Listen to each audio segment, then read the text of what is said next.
ce que je voulais vous partager ce soir, en fait, c'est la signification des ingrédients qui étaient utilisés pour l'huile d'onction, pour le tabernacle et aussi pour Aaron et ses fils. Donc, il y avait 5 ingrédients qui étaient utilisés pour fabriquer une huile d'onction, en fait. Donc, premièrement, il y a la myrrhe. Tem que assumir.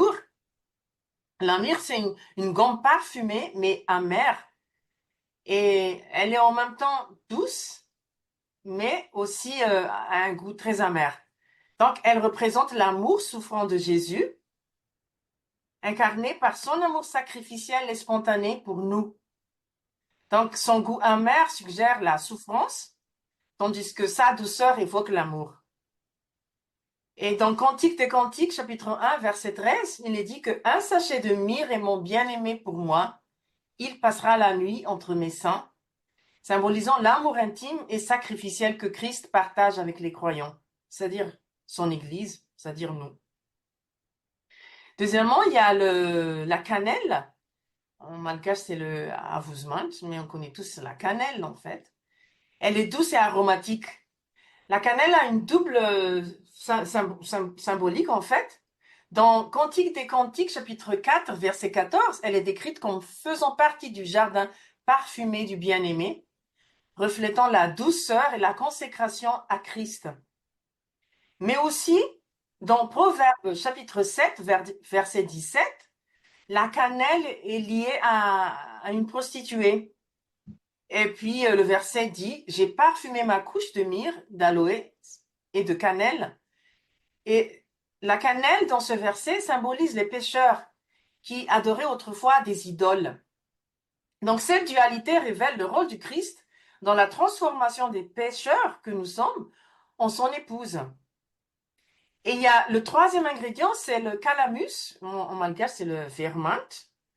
Le calamus, en fait, c'est un roseau aromatique qui était un roseau poussant dans les zones marécageuses et qui est très aromatique. Elle symbolise la faiblesse et l'humilité et met en évidence la souffrance de Jésus sur la croix, où il a pris la fragilité humaine. En fait, le calamus, il doit être écrasé pour que le parfum émerge, symbolisant donc le sacrifice de Jésus. Dans Matthieu chapitre 27, verset 29, il est dit que il mire un roseau dans sa main droite, montrant comment il a supporté la faiblesse pour nous, il a souffert pour nous. Et dans Ésaïe chapitre 42, verset 3, il est dit que le roseau froissé, il ne le brisera pas. Donc ça reflète la compassion que Jésus a pour les gens, l'être humain qui est faible de nature.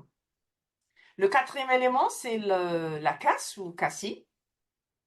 Et le nom casse, en fait, signifie se courber ou s'incliner, ce qui peut symboliser la posture d'adoration, d'humilité et de soumission devant Dieu. Et aussi, dans Psaume 45, verset 8, la casse est mentionnée en lien avec les vêtements du Messie. C'est dit, tes vêtements sont parfumés de myrrhe, d'aloès et de cassie, des palais d'ivoire. Donc, ça associe le parfum et la présence, la puissance et la sainteté du roi. Donc, la casse, ou cassie, représente la révérence et l'adoration due au Christ, qui est le roi des rois, qui est notre Dieu. Donc, en général, dans la Bible, quand ça parle de la casse, ça représente un parfum d'adoration, d'honneur et de révérence pour Dieu, rappelant aux croyants l'humilité et la dévotion avec lesquelles nous nous approchons de la présence de Dieu. Et enfin, on a besoin de l'huile d'olive, car c'est l'huile d'olive, en fait, qui relie le tout. C'était la base, en fait, c'est l'huile d'onction, donc l'huile d'olive. À la base, c'est c'est l'huile qui relie le tout. Et nous savons que ça symbolise la présence et l'onction du Saint-Esprit. Dans l'Ancien Testament, donc, l'huile était couramment utilisée pour oindre les rois, comme le roi David, tous les rois, les prêtres et les objets sacrés. Et ça signifie aussi la bénédiction, la consécration et la présence du Saint-Esprit. Donc, dans le chapitre d'Exode qu'on vient de lire, quand Dieu a dit, il faut sanctifier le tabernacle et tout ce qui était en fait dans le tabernacle pour le rendre saint et agréable à Dieu. Donc, ils ont mis cette huile d'onction sur tous les, les matériels qui étaient dans le tabernacle et aussi même ceux qui étaient dehors, le lavoir, l'autel où on brûle les sacrifices. Donc, tout, et aussi les fils d'Aaron et Aaron, c'est ce même huile qui était utilisée pour oindre les prêtres, qui étaient Aaron et ses enfants. Et la Bible dit qu'il ne fallait pas utiliser pour autre chose, en fait. C'est vraiment pour le tabernacle, tous les ustensiles et les matériels utilisés dans le tabernacle et la tente de réunion. Ça s'appelait aussi la tente de réunion avec Dieu. Et les prêtres qui faisaient le service d'adoration et pour Dieu. Donc, ce passage qu'on vient de lire met l'accent sur les thèmes de la pureté, la dévotion, l'humilité et la présence de l'Esprit de Dieu dans leur service. L'exclusivité, la sainteté de cette formule reflétait la relation d'alliance unique d'Israël avec Dieu. Et donc nous, on n'est plus dans l'Ancien Testament, on est dans la nouvelle alliance avec Jésus-Christ. Mais comme vous savez, tout ce qui était dans l'Ancien Testament, c'est l'ombre des choses qui allaient venir, c'est-à-dire de l'alliance nouvelle avec Christ qui est basée sur la grâce du Seigneur. Donc, en fait, c'est cette onction, cette huile d'onction que Dieu a dit de fabriquer pour moindre les matériaux et le tabernacle et les fils d'Aaron et les prêtres, ça signifie en fait l'onction que nous, on reçoit de Jésus à travers le Saint-Esprit. On a parlé beaucoup de cette fonction déjà il y a quelques mois. Donc, quand quelqu'un devient chrétien, parce qu'on ne naît pas chrétien, même si des fois on est dans les familles chrétiennes, on pense que non, moi je suis chrétien depuis que je suis né du ventre de ma mère, non. On ne naît pas chrétien, mais on est de nouveau en tant que chrétien quand on accepte le Seigneur dans notre vie, c'est-à-dire Jésus-Christ, on lui donne notre vie, on lui consacre notre vie, on appartient totalement à Christ. Un vrai chrétien n'appartient pas à 50% au monde et 50% à Jésus ou 90% à Jésus et 10% au monde. Normalement, un vrai chrétien, c'est 100% à Jésus. Quand on est de nouveau, on reçoit cet esprit de Dieu que Jésus nous donne. Ça, c'est le cadeau que Jésus a demandé. Il a expressément demandé ce cadeau qui est le Saint-Esprit au Père. Il a dit oui, le cadeau que Jésus demandait au Père, c'est le Saint-Esprit et qu'il a déversé en nous. Il a déversé en nous, le Saint-Esprit est en nous, mais aussi il survient sur nous quand il nous oint pour le service. Donc, cette huile d'onction n'est pas pour tout le monde. Dans les versets 32 et 33, il est dit qu'on ne répandra point sur le corps d'un homme et vous n'en ferez point de semblable dans les mêmes proportions. Elle est sainte et vous la regardez comme sainte. Quiconque en composera de semblable ou on mettra sur un étranger sera retranché de son peuple. Ça veut dire en fait qu'on va le tuer. Donc l'onction du Saint-Esprit est seulement pour celui ou celle qui appartient au Christ. C'est seulement réservé aux chrétiens, un vrai chrétien. Quand il dit que on ne répandra point cette huile sur le corps d'un homme, c'est-à-dire que Dieu n'aime pas un chrétien qui est charnel. Ça veut dire quoi, un chrétien charnel? Ça veut dire que quelqu'un qui a reçu le Christ, qui naît de nouveau, qui a le Saint-Esprit en lui, mais qui ne consacre pas toute sa vie à vraiment suivre le Christ, mais comme j'ai dit, peut-être à 50% un pied dans le royaume de Dieu et 50% un pied dans le monde. J'aime Christ, mais moi aussi, je ne veux pas renoncer à certains plaisirs du monde. Et Dieu ne donnera pas son onction à quelqu'un qui vit dans le monde.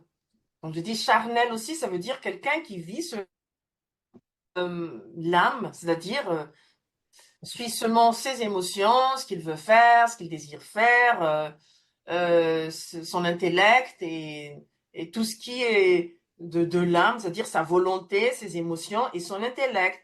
Quelqu'un qui ne soumet pas sa vie et son esprit et son âme à l'esprit de Christ. C'est ça un chrétien charnel. On peut très bien aller à l'église tous les dimanches, participer à la lecture de la Bible en groupe tous les soirs, comme on le fait, mais je reste quand même un peu charnel. Moi, je ne suis pas en train de dire que on doit être parfait, on ne le sera jamais. On ne sera jamais parfait dans notre conduite, on ne sera jamais parfait dans tout ce qu'on fait, mais Dieu cherche quelqu'un qui a un cœur parfait. Ça veut dire quelqu'un qui a un cœur qui est vraiment à la recherche du Seigneur, qui a soif de Dieu, qui fait de Dieu sa priorité dans sa vie, je vais dire, oui, obsédé par Dieu, qui pense à Dieu tout le temps, qui prie en tout temps, qui remercie Dieu en toutes circonstances et même dans les mauvaises choses et les problèmes qui arrivent, parce qu'on en a tous des problèmes, trouve ce qui est positif et quand même arrive à avoir cette attitude de gratitude, de reconnaissance. Et des fois, c'est difficile, hein, parce qu'il y a des choses qui nous arrivent qui ne sont pas justes, mais on essaie quand même de voir où est Dieu dans cette situation. Par exemple, je sais pas, vous avez peut-être eu un accident et vous êtes blessé, vous avez je sais pas, un bras cassé, et peut-être quelqu'un aurait pu perdre la vie dans l'accident, mais non, vous êtes encore en vie, nous remercions le Seigneur. Peut-être que quelqu'un a volé votre portefeuille ou quelque chose, ben, c'est encore heureux que, enfin, il n'a pas fait, vous a pas fait de mal, parce que dans certains endroits qu'on connaît, hein, c'est plus grave que ça. Il y a des gens qui meurent parce qu'il y a des gens méchants, enfin, ils rencontrent des gens méchants, et puis, il y a toujours quelque chose dans notre vie où on peut regarder la main du Seigneur, parce qu'il est toujours là, comme il a promis. Même peut-être que vous êtes en train de vous dire, ouais, ouais, ça c'est bien l'Ancien Testament, oui, Moïse, l'huile et tout ça, mais ça ne me concerne pas. Moi, je suis avec Jésus, en quoi ça me concerne? Si, ça me concerne. Parce que ces ingrédients qu'on vient d'énumérer et le symbole qu'ils représentent, c'est la pureté, la dévotion, l'humilité et la présence de l'Esprit de Dieu dans le service, dans leur service en tant que prêtre de l'Ancien Testament.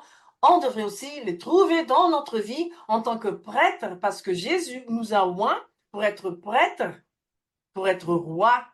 On a ce statut de prêtre et de fils de Dieu. On est des princes et des princesses. On a un statut royal.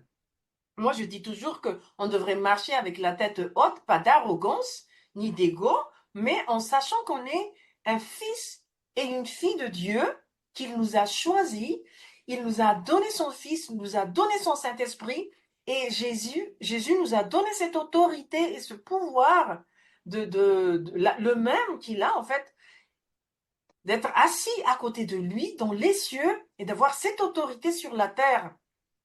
Et je marche la tête haute en sachant que je suis cette fille de Dieu et que rien ne m'est refusé si je demande selon la volonté du Seigneur. Parce que je suis un enfant de Dieu. Et tu l'es aussi. Et donc, en quoi ça nous concerne?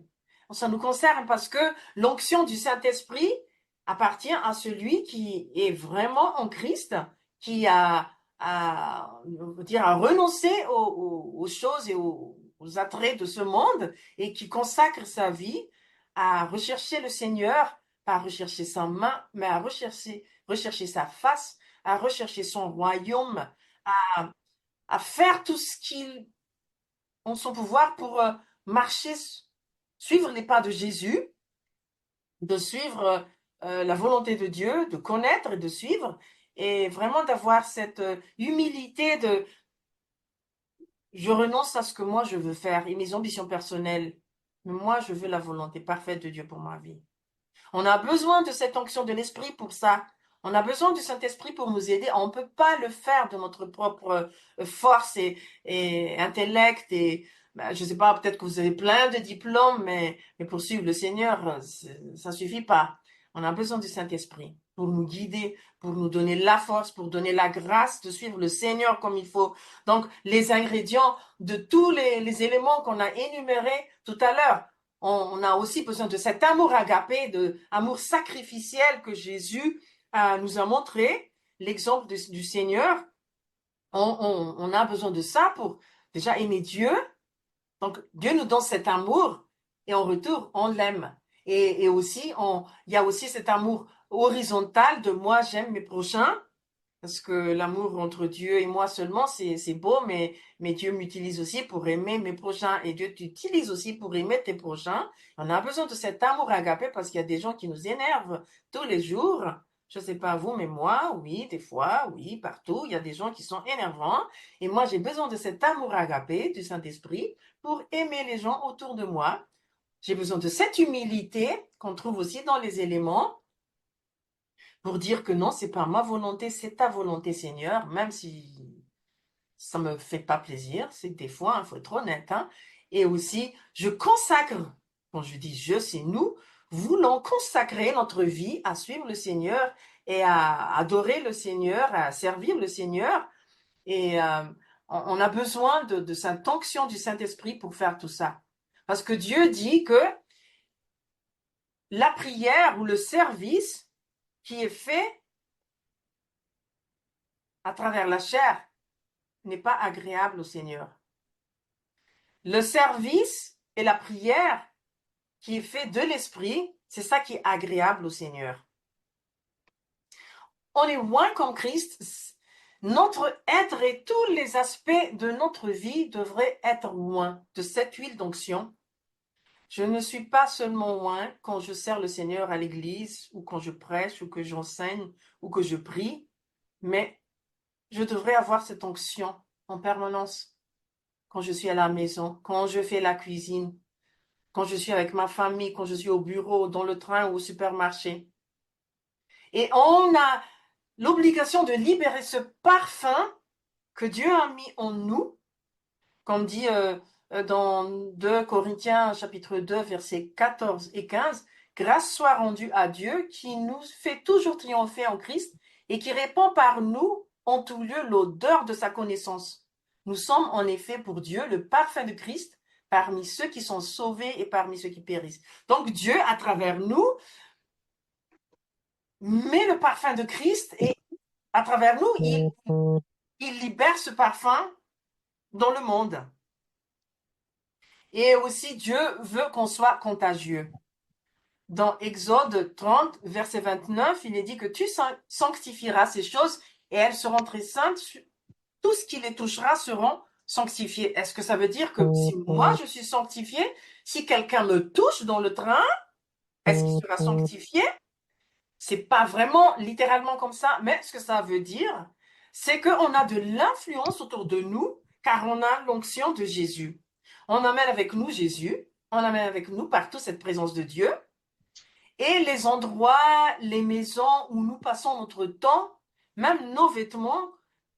Vous vous souvenez de l'histoire de Pierre et Paul, où les mouchoirs, les tabliers, l'ombre qui guérissent les gens et chassent les esprits mauvais. Parce qu'en fait, tout ce qui est nous, quand on est loin, on emmène partout cette huile d'onction et on laisse des traces. Et nos vêtements, et tout ce qu'on touche, et la maison où on habite, les bureaux où on passe notre temps, capte cette atmosphère d'onction et de sainteté, et ça a de l'effet pour les gens qui passent leur temps avec nous aussi. Et c'est très important qu'on choisit avec qui on passe notre temps. Parce que quand on passe du temps avec quelqu'un, c'est-à-dire on se frotte avec les gens et on leur donne ce qu'on a, mais on capte aussi ce qu'ils ont, si on ne fait pas attention. Donc Dieu veut qu'on soit contagieux, mais une bonne contagion, je veux dire, hein.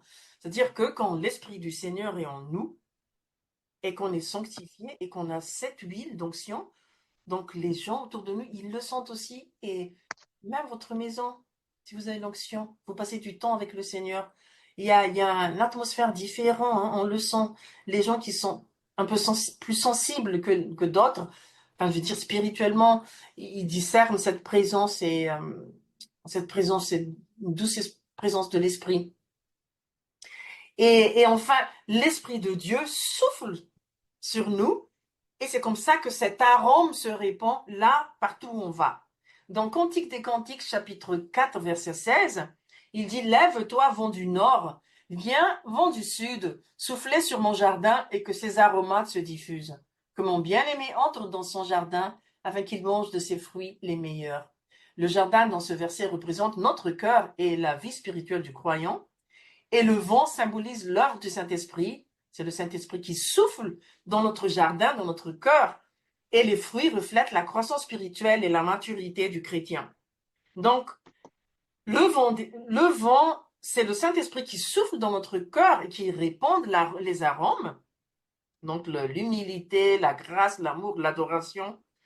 Et puis, qui fait pousser, c'est le Saint-Esprit qui fait pousser ses fruits. Et les fruits, ben après, on a vous savez, les fruits de l'esprit, les 9 fruits. La base de ces fruits, c'est l'amour. Donc, je peux faire très long, mais il y a 2 questions que j'aimerais qu'on nous pose à chacun de nous. Premièrement, quelle plante se trouve dans ton jardin?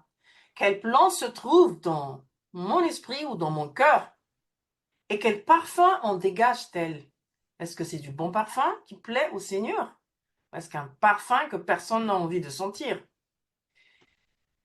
Et que devrais-je enlever et que devrais-je cultiver davantage? Et c'est une question qui est un peu longue, en 2 parties. Donc, premièrement, quelle plante se trouve dans mon jardin, c'est-à-dire dans mon cœur et dans mon esprit, et quel parfum elle dégage?